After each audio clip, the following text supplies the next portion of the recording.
Our cell phones went down. Now, what are we going to do? Do we have radios? Do we have an app on your laptop that you can use? Something to get around the problem with cell phones, right?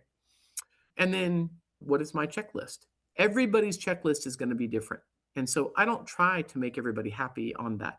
Whatever your things are going to be, you have to come up with that checklist and write it down, put it in your computer, and use it every once in a while so that you can actually employ it under duress. And then, of course, we talked about safe evacuation routes.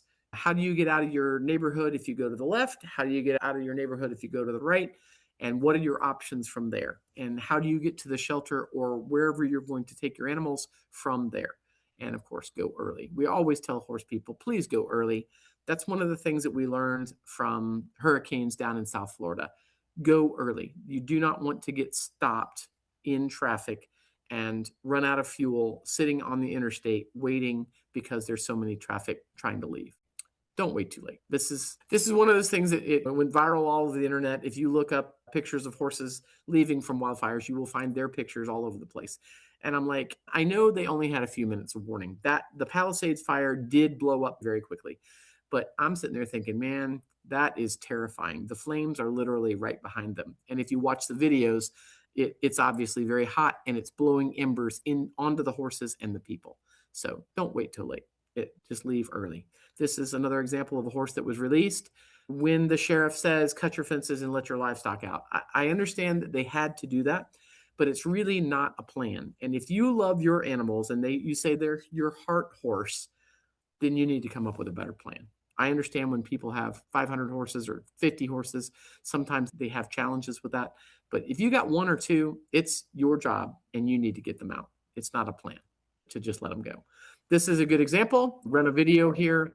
This is from San Luis Rey in about 2017. They had a wildfire that blew embers into the stalls at the racetrack, and they wanted to blame it on the palm trees. It wasn't the palm trees, I promise you. It was the embers that were coming from the fire from miles away, dropping into the hay, the shavings, all the combustibles in the stalls, and starting the stalls on fire. So 500 horses on the facility, and about 400 of them got released. Can you imagine how dangerous this is and difficult this is to deal with? Just frantic. People are frantic. The animals are frantic.